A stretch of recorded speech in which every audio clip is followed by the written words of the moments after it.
Two more chapters of Stuart Little. We are on chapter 4, exercise.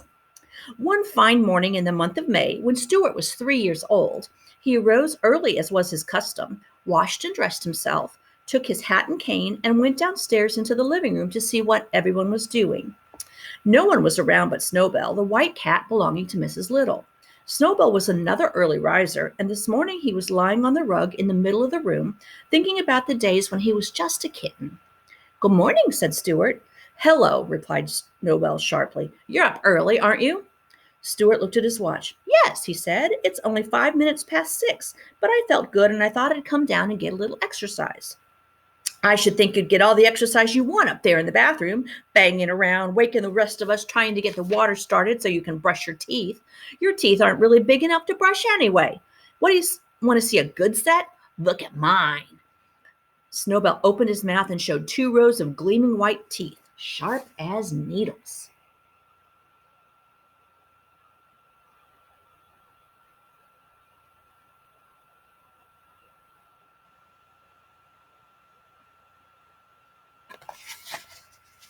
"Very nice," said Stuart, "but mine are all right too, even though they're small. As for exercise, I take all I can get. I bet my stomach muscles are firmer than yours." "I bet they're not," said the cat. "I bet they are," said Stuart. "They are like iron bands." "I bet they're not," said the cat. Stuart glanced around the room to see what he could do to prove to Snowbell what good stomach muscles he had. He spied the drawn window shade on the east window with the shade cord and ring, like a trapeze, and it gave him an idea. Climbing to the windowsill, he took off his hat and laid down his cane. "You can't do this," he said to the cat, and he ran, jumped onto the ring the way acrobats do in a circus, meaning to pull himself up. A surprising thing happened. Stuart had taken such a hard jump that it started the shade. With a loud snap, the shade flew clear up to the top of the window, dragging Stuart along with it and rolling him up inside so he couldn't budge.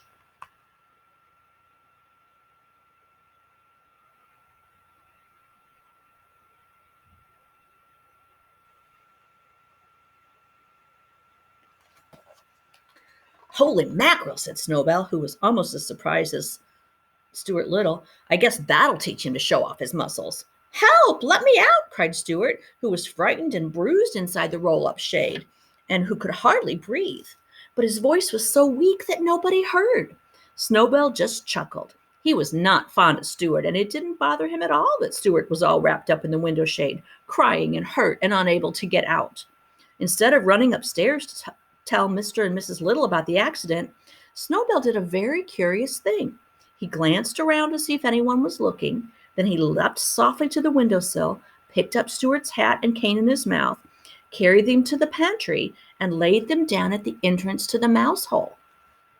When Mrs. Little came down later and found them there, she gave a sharp scream, which brought everybody on the run. "It's happened!" she cried. "What has?" her husband said. "Stuart's down in the mouse hole."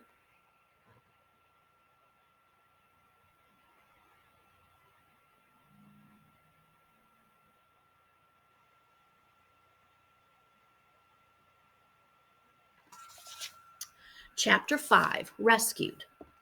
George was in favor of ripping up the pantry floor. He ran and got the hammer, screwdriver, and an ice pick.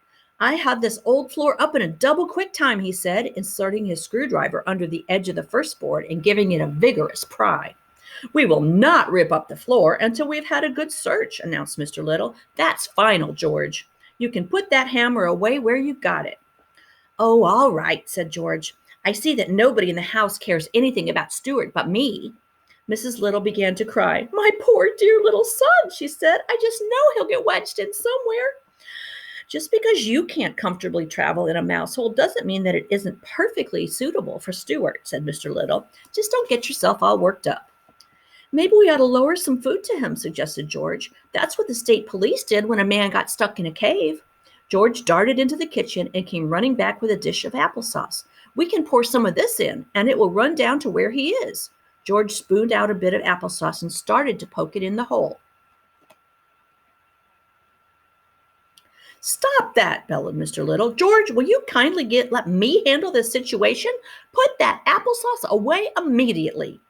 Mr. Little fiercely glared at George. "I was just trying to help my own brother," said George, shaking his head as he carried the sauce back into the kitchen.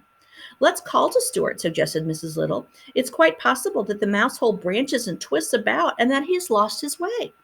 Very well, said Mr. Little. I will count 3, then we will all call, and then we will keep perfectly quiet for 3 seconds, listening for the answer. He took out his watch. Mr. and Mrs. Little and George got down on their hands and knees and put their mouths as close as possible to the mouse hole. Then they all called, Stuart! And they all kept perfectly still for 3 seconds.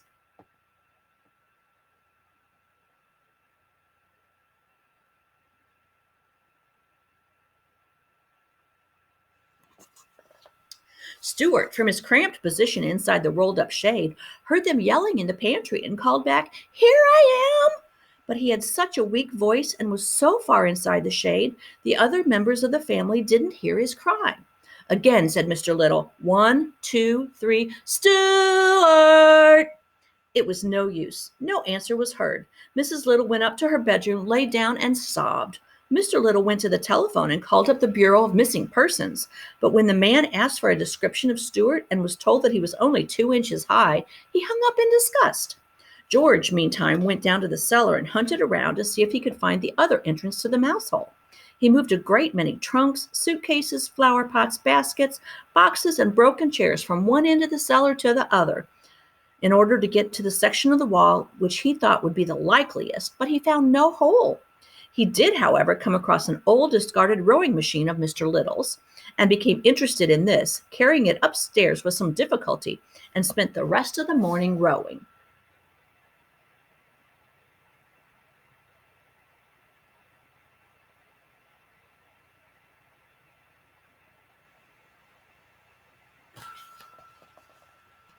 When lunchtime came, everybody had forgotten about breakfast.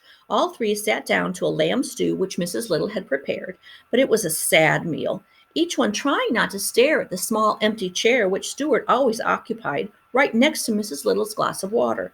No one could eat, so great was the sorrow. George ate a bit of dessert, but nothing else. When lunch was over, Mrs. Little broke out crying again. She said she thought Stuart must be dead. Nonsense, nonsense, growled Mr. Little. If he is dead, said George, we ought to pull down the shades all through the house. And he raced to the windows and began pulling down the shades. George, shouted Mr. Little in an exasperated tone, if you don't stop acting in such an idiotic fashion, I will have to punish you. We're having enough trouble today without having to cope with your foolishness. But George had already run into the living room and had begun to darken it, to show respect for the dead. He pulled a cord and out dropped Stuart onto the windowsill. Well, for the love of Pete, said George, look who's here, Mom. It's about time somebody pulled down that shade, remarked Stuart. That's all I can say. He was quite weak and hungry. Mrs. Little was so overjoyed to see him that she kept right on crying. Of course, everybody wanted to know how it happened. It was simply an accident that might have happened to anybody, said Stuart. As for my hat and cane being found at the entrance to the mouse hole, you can draw your own conclusions. Chapter 6, A Fair Breeze. One morning, when the wind was from the west, Stuart put on his sailor suit and his sailor hat and took his spyglass down from the shelf and set out for a walk, full of the joy of life and the fear of dogs. With a rolling gait, he sauntered toward Fifth Avenue, keeping a sharp lookout.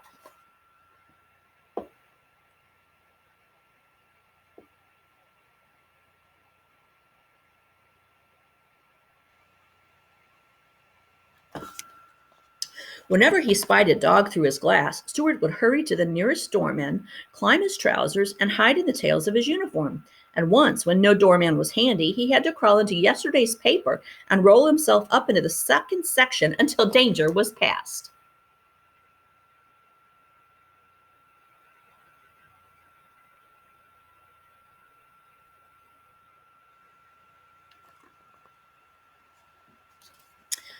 At the corner of Fifth Avenue, there were several people waiting for the uptown bus, and Stuart joined them. Nobody noticed him, though, because he wasn't tall enough to be noticed. I'm not tall enough to be noticed, thought Stuart, yet I'm tall enough to want to go to 72nd Street. When the bus came into view, all the men waved their canes and briefcases at the driver, and Stuart waved his spyglass. Then, knowing that the step of the bus would be too high for him, Stuart seized hold of the cuff of a gentleman's pants and was swung aboard without any trouble or inconvenience whatsoever. Do you see Stuart? Right there.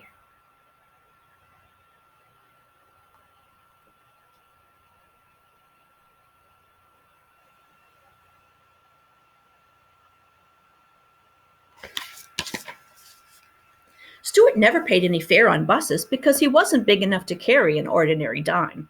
The only time he ever attempted to carry a dime, he had rolled the coin along like a hoop while he raced along beside it, but it had gotten away from him on a hill and had been snatched up by an old woman with no teeth.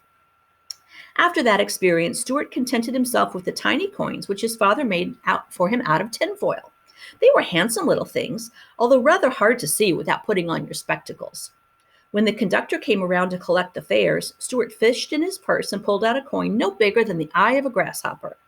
"What's that you're offering me?" said the conductor. "It's one of my dimes," said Stuart. "Is it now?" said the conductor. "Well, I'll have a fine time explaining that to the bus company. Why, you're no bigger than a dime yourself."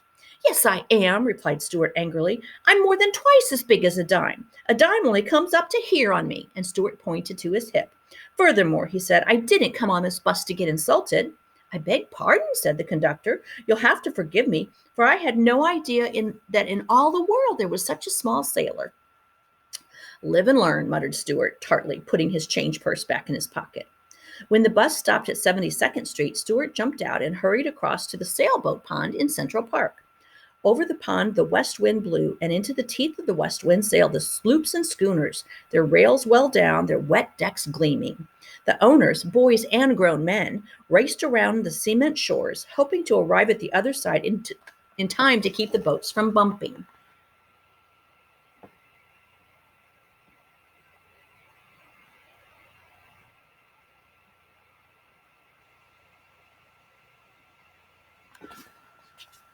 Some of the toy boats were not as small as you might think, for when you got close to them, you found that their main mast was taller than a man's head, and they were beautifully made, with everything ship-shape and ready for sea.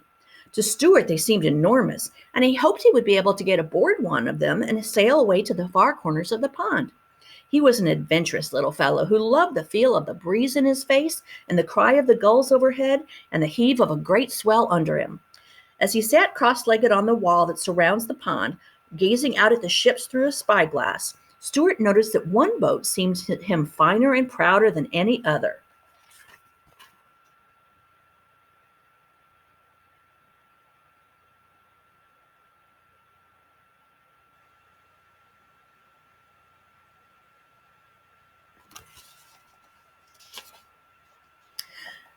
Her name was Wasp. She was a big black schooner flying an American flag. She had a clipper bow, and on her foredeck was mounted a 3-inch cannon.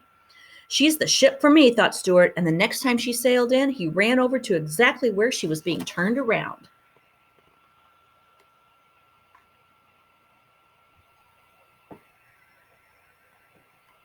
It's hard to see that, isn't it? It's not very clear. Sorry.